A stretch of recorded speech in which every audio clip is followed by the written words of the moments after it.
Hello students, welcome to online lectures of Kids Planet High School. This lecture is for class 7, subject Science, chapter The Living World Adaptations and Classification. Let us now begin.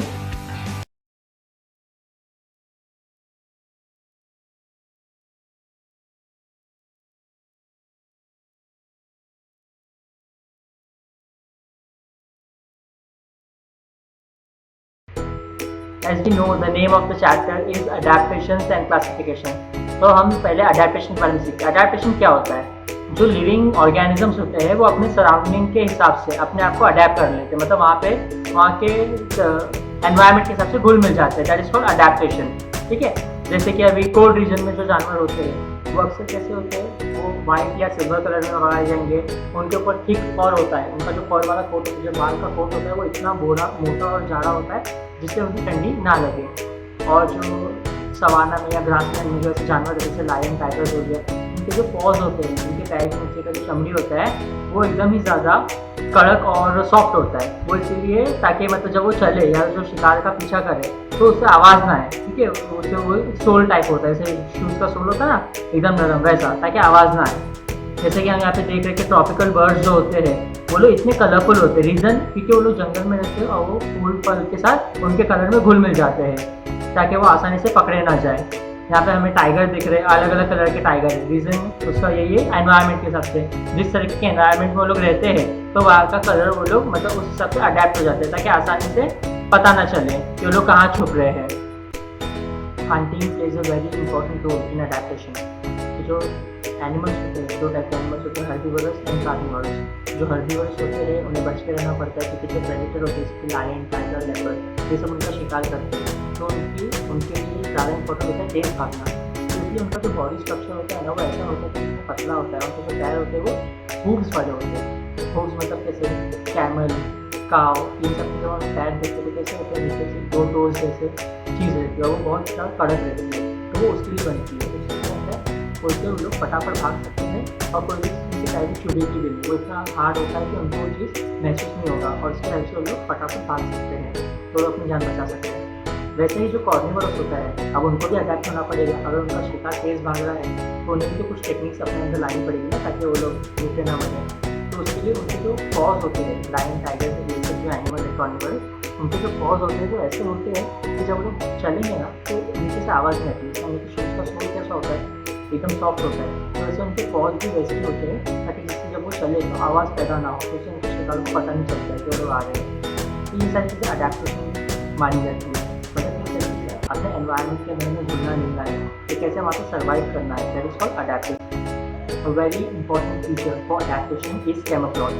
Camouflage जो है वो बहुत ही ज़्यादा important feature है adaptation के लिए. Camouflage में क्या होता है, जो ऑर्गेनिज्म होता है या जो लिविंग एनिमल होता है वो क्या करता है, अपने एनवायरनमेंट की कलर को अपना लेता है. उसी के कलर की उसकी स्किन होती है. इससे क्या होता है, वो एनवायरनमेंट इस तरीके से घुल मिल जाता है जिससे शिकारी उसको पहचान ना सके या उसको देख ना सके, तो अपना लाइफ बचा लेता है, अपनी जान बचा लेता है. जैसे कि यहाँ पे स्नेक हमें दिख रहा है, ग्रीन कलर का है. ठीक है. बहुत सारे कलरफुल फ्रॉग्स हैं. ये लोग क्या करते हैं, ये लोग पत्ते के कलर की उनकी स्किन होती है जिसमें आराम से छुप सकते हैं या पानी में लोग छुप सकते हैं. इसका सबसे अच्छा एग्जाम्पल है कमेलियन. गिरगिट जो हम लोग देखते हैं वो क्या करता है, वो जिस एनवायरनमेंट में जाता है या जिस चीज़ के ऊपर जाता है उसी का कलर का हो जाता है.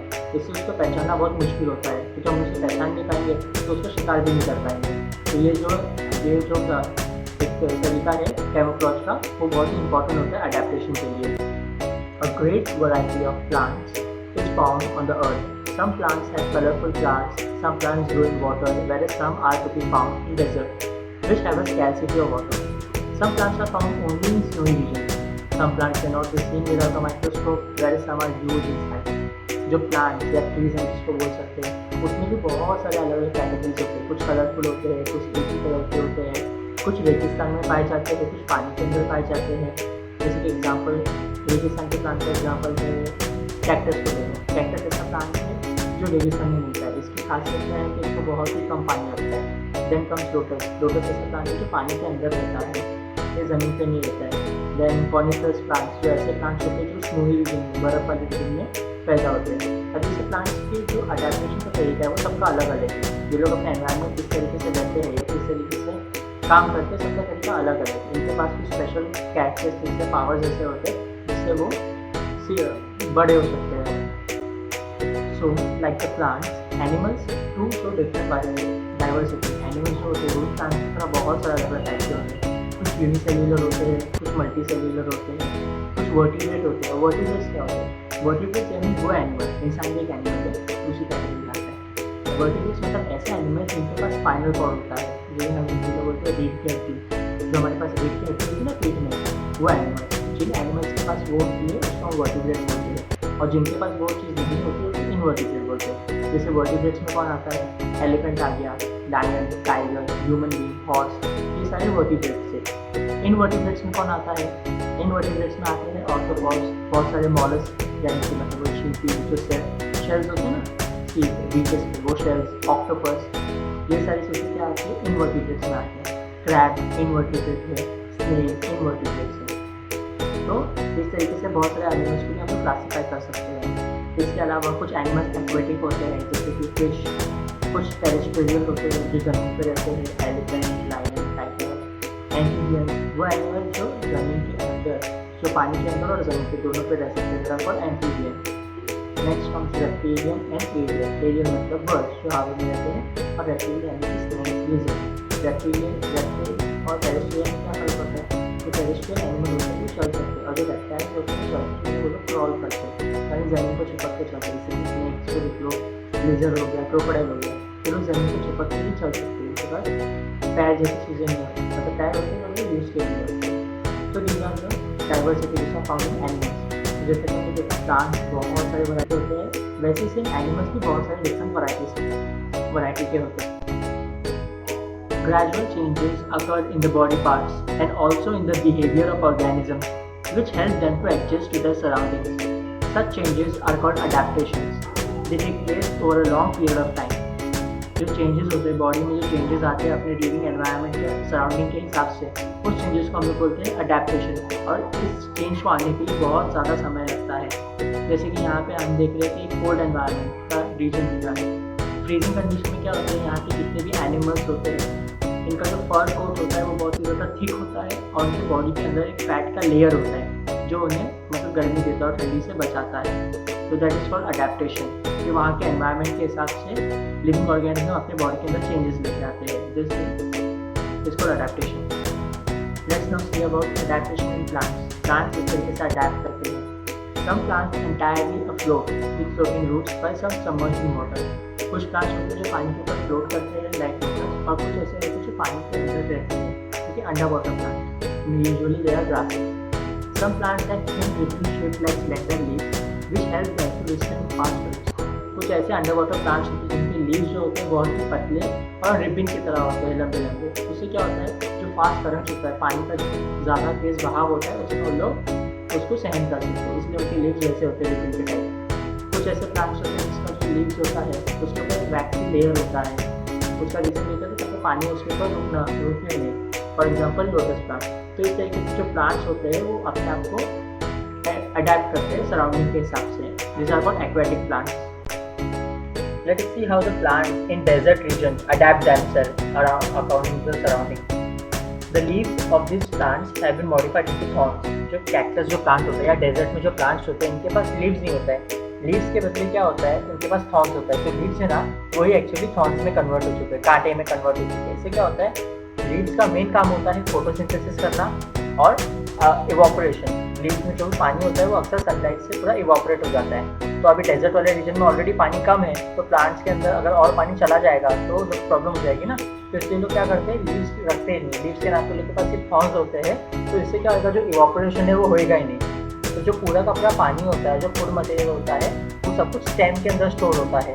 और जो फोटोसिंथेसिस है, जो फूड बनाने का जो प्रोसेस होता है, जो प्लांट्स जो होते हैं वो सनलाइट के से फूड बनाते हैं, वो सारा प्रोसेस जो है वो स्टेम के हेल्प से होता है। इसके स्टेम्स जो है वो कैक्टस के ग्रीन कलर से होते हैं। फिर फूड बनाने का जो क्लोरोफिल होता है, जो क्लोरोप्लास्ट होता है, वो स्टेम के अंदर ही रहता है। डीपली पेनिट्रेटिंग रूट्स, जो डेजर्ट रीजन में जो प्लांट्स होते हैं उनके जो रूट्स होते हैं वो एकदम ज़्यादा गहराई तक जाते हैं पानी ढूंढने के लिए। जैसे कि हमें पता है डेजर्ट वाले एरियाज में पानी बहुत मुश्किल से मिलता है या जल्दी मिलता नहीं है, तो इसलिए जो रूट्स होते हैं उनको बहुत दूर तक जाना पड़ता है, ठीक है। तो हमें कैक्टस में डेजर्ट के प्लांट्स के बारे में हमें ये पता चला कि डेजर्ट में जो प्लांट्स होते हैं उनके पास लीव्स नहीं होता है, उनके जो स्टेम होते हैं वो यूज़ होता है फोटोसिंथेसिस के लिए, इसलिए वो ग्रीन कलर का होता है। थर्ड थिंग, इनके जो रूट्स होते हैं वो बहुत ही अंदर तक जाते हैं और इनके ऊपर एक वैक्स जैसा लेयर होता है जिससे पानी इवोपरेट नहीं होता जल्दी से। For example this plant. Next is adaptation in the snowy region. जो बर्फीले क्लाइमेट में जो प्लांट्स होते हैं वो लोग किस तरीके से अडेप्ट करते हैं। मेनली कॉनिफर प्लांट्स जो होते हैं इसमें मेन है डिओडार और पाइन और देवदार के जो ट्रीज होते हैं वो ज़्यादातर कॉनिकल शेप के होते हैं, यानी ट्रायंगुलर शेप के होते हैं। इस शेप का फ़ायदा क्या होता है कि इसके ब्रांचेस पे जब बर्फ़ आके रुकती है तो बर्फ़ ज़्यादातर टाइम तक इस पर रुक नहीं पाती है क्योंकि वो प्लांट है, इसलिए बर्फ़ जल्दी से नीचे गिर जाती है। इसके अलावा ऐसे टाइप के जो ट्रीज होते हैं उनका जो बार्क होता है, जो स्टेम वाला एरिया होता है, उसके ऊपर जो छाल होती है वो इतनी ज़्यादा मोटी होती है ताकि वो लोग ठंडे क्लाइमेट को सहन कर सकें। A diverse variety of plants, trees, shrubs and herbs are seen in the forest. All plants compete among themselves for sunlight. Usually जो एवरग्रीन या ट्रॉपिकल फॉरेस्ट के जो प्लांट्स होते हैं वो ज़्यादातर सनलाइट के लिए कम्पीट करते हैं, मतलब इतना घना जंगल होता है और वहाँ पे सनलाइट सबको मिलती नहीं है, क्योंकि प्लांट्स जो होते हैं वहाँ पे हाइट बड़ी होती है, वो लोग सनलाइट की तरफ ज़्यादा से ज़्यादा जाने की कोशिश करते हैं। इसकी वजह से क्या होता है उनका जो हाइट होता है वो बहुत ज़्यादा बड़ा हो जाता है। So these trees grow very tall for sunlight and climbers and vines grow with the support of them. जो climbers टाइप के trees होते हैं, climbers और vines होते हैं, वो लोग क्या करते हैं, वो लोग का जो स्टेम होता है वो इतना मजबूत नहीं होता है, तो वो दूसरे ट्रीज के साथ मतलब उनके सपोर्ट के ऊपर, उनके स्टेम्स के ऊपर वो लोग लपेट जाते हैं ऐसे स्प्रिंग के फॉर्म में, उसके सपोर्ट से वो लोग उगना चालू करते हैं और उसी से वो लोग मतलब न्यूट्रिएंट्स भी गैदर करते हैं, जिसे called tendrils. So now with the trees, let's study about grasses and bushes. Bushes and grasses of diverse types are seen in grassland. Soil erosion is prevented by fibrous roots of grasses.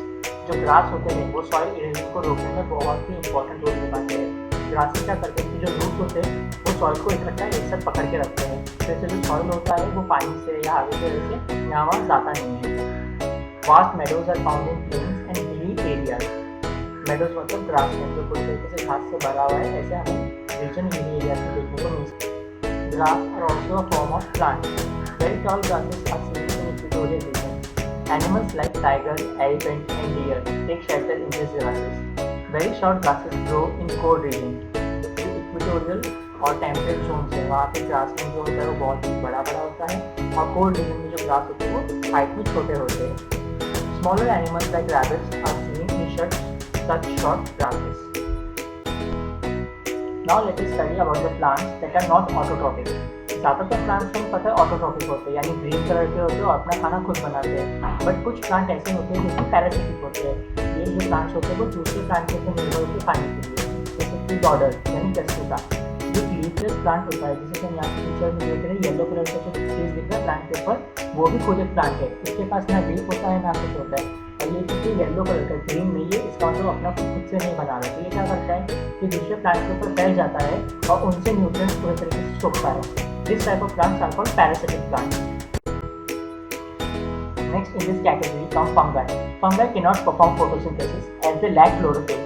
Fungus जो होते हैं, fungi जो होते हैं, वो लोग अपना खाना खुद नहीं बना पाते क्योंकि उसके पास क्लोरोफिल नहीं होता है, इसलिए वो लोग क्या करते हैं, वो लोग स्टार्ची मटेरियल जो दूसरे लिविंग थिंग्स होते हैं उसके ऊपर डिपेंडेंट होते हैं, जैसे कि ब्रेड हो गया, रोटी हो गया या ऐसा कोई भी चीज़ जिसके अंदर स्टार्च हो, इसके ऊपर वो लोग उगना चालू करते हैं और उसके अंदर जो न्यूट्रिएंट्स रहता है उसको लोग सोख लेते हैं।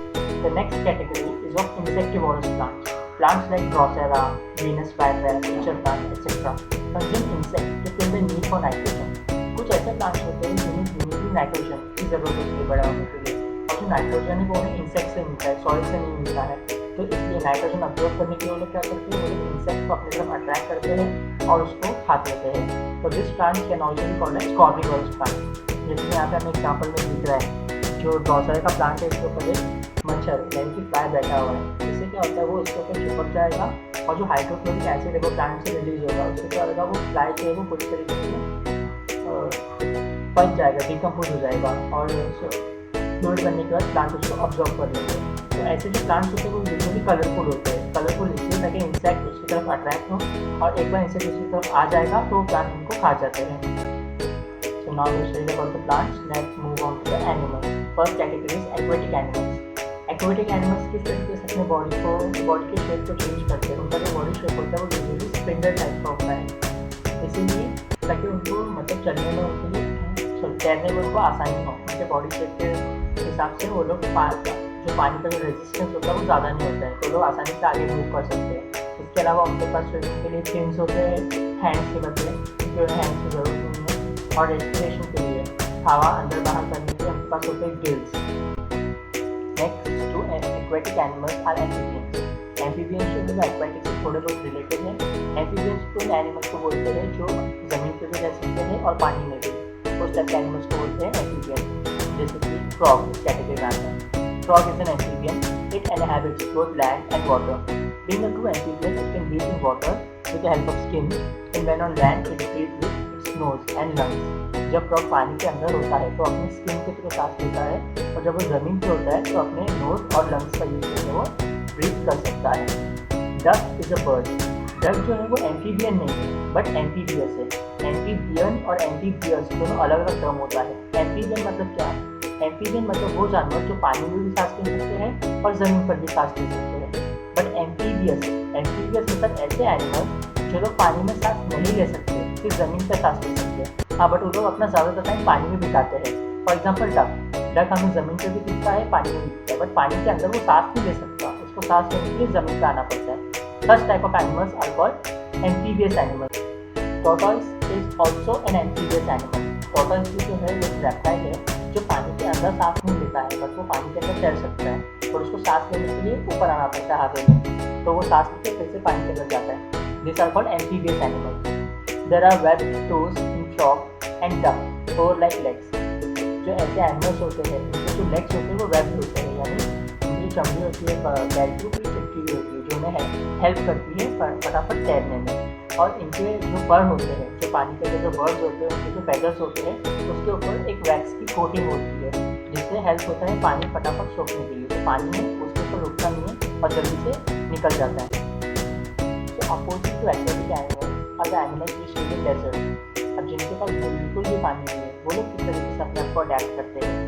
जहाँ पे पानी का बहुत ज़्यादा शॉर्टेज है, स्कैर्सिटी है, तो वैसे एनिमल्स जो है वो ज़्यादातर बर्रोज में रहते हैं, जैसे कि रैबिट हो गया, माउस हो गया। ये लोग ज़मीन के अंदर रहता करके उसके अंदर रहते हैं। इससे क्या होता है, तो लोगों को ज़्यादा गर्मी लगती नहीं, तो लोगों को जो पानी है बदन का वो ज़्यादा इवॉपरेट होता नहीं है। और ऐसे जो जानवर हैं अक्सर नाइट के टाइम पे बाहर निकलते हैं, कि उस टाइम में टेम्परेचर इतना ज़्यादा नहीं होता है। इनके जो लेग्स होते हैं वो ज़्यादातर लंबे होते हैं। फॉर एग्जाम्पल कैमल का जो लेग्स है वो बहुत लंबा है। इनके जो आईलैशेस है और नॉस्ट्रिल्स के जो बाल होते हैं वो भी लंबे लंबे होते हैं, ताकि वेट अंदर ना जा सके। और इनका जो स्किन होता है वो बहुत ही ज़्यादा मोटा या थिक होता है, जिससे पानी जो है उनकी बॉडी से बाहर ना जा सके। जब हम लोग धूप में रहते हैं तो पानी इवॉपरेट होता है ना हमारे बॉडी से, तो इसलिए पानी का इवॉपरेशन रोकने के लिए इनका जो स्किन होता है बहुत ज़्यादा थिक होता है। Sir examples of such type animals are rats, snake, spiders and lizard in the desert. तो डेजर्ट के एनिमल्स पर हमें ये मालूम पड़ा कि उनकी जो स्किन होती है बहुत ज़्यादा मोटी होती है, ताकि वो पानी ज़्यादा तक बाहर निकले नहीं। और ये जो जानवर होते हैं वो यूजुअली दिन के टाइम पे नहीं, रात के टाइम पे बाहर निकलते हैं। Now comes the animals that live in snow region. अब ऐसे एनिमल्स जो कोल्ड रीजन में रहते हैं वो लोग एकदम अपोजिट होते हैं डेजर्ट से। ये लोग का अडेप्टेशन कैसा होता है, इनको अडेप्ट करने के लिए इनका जो स्किन होता है इसके ऊपर जो हेयर का कवर होता है बहुत ज़्यादा थिक होता है, और या तो वाइट या फिर सिल्वर कलर का होता है, ताकि वो लोग स्नो के उसमें कैमोफ्लेज कर रहे हैं। इसका एग्जाम्पल है yak, polar bear, white fox, silver fox, mountain goat, Siberian husky जो एक डॉग का ब्रीड है। इसके अलावा स्नो लेपर्ड, ये सारे ऐसे जानवर हैं जो मतलब स्नोई एरियाज में आराम से अडेप्ट कर सकते हैं। रीज़न क्या है उसका, कि इनका जो फर का कोट होता है वो वाइट होता है और बहुत ज़्यादा मोटा होता है। इसके अलावा इनके बॉडी के अंदर एक और फैट टाइप लेयर होता है जो मतलब उन्हें गर्मी देता है, ठंडी से उन्हें बचाता है। प्लांट्स का जो बॉडी शेप है सेम वो भी स्पिंडल टाइप का होता है। रीज़न ये है उसका, ताकि हवा से जो रेजिस्टेंस पैदा हो रहा है उसको लोग कम कर सकते हैं। इनके जो आगे के पैर होते हैं, जो आगे के जो पैर होते हैं वो कन्वर्ट हो गए हैं विंग्स के थ्रू उन्हें उड़ने के लिए। इनके अलावा इनके बॉडी में होता है एयर सैक, मतलब हवा भरी होती है ज़्यादातर बॉडी में, जिससे उनका जो बॉडी में होता है बहुत ज़्यादा लाइट होता है। इससे क्या होता है, उड़ने में उन्हें हेल्प मिलती है कि अगर वजन कम रहेगा तो आराम से लोग फ्लाई कर सकते हैं। Last category which we are going to study sub reptiles. Reptiles का नाम लेते हैं जैसे हमारे दिमाग में स्नेक और क्रोकोडाइल, ये सब रेप्टाइल्स की कैटेगरी में आते हैं। ये लोग चलते नहीं है, ये लोग क्रॉल करते हैं। इन शॉर्ट हम लोग बोल सकते हैं क्रीप करते हैं। तो रेप्टाइल्स जो है वो अपने मसल्स का यूज़ करते हैं क्रीप करने के लिए, इसलिए उनके जो मसल्स होते हैं बहुत ज़्यादा पावरफुल होते हैं और उनके जो नीचे का जो स्किन होता है वो बहुत ज़्यादा हार्श होता है, बहुत हार्ड होता है, ताकि मतलब उन लोग को लगे नहीं उसके लिए। Skin and toes and feet are specially modified for creeping. Example house lizard and monitor lizard. इनका जो बॉडी कलर होता है, रेप्टाइल्स का जो बॉडी कलर होता है वो कैमोफ्लेज के लिए बना है, यानी इस तरीके से उनका स्किन होता है ताकि वो लोग अपना एनवायरनमेंट में अच्छे से घुल मिल सके और उनको आसानी से देखा ना जाए।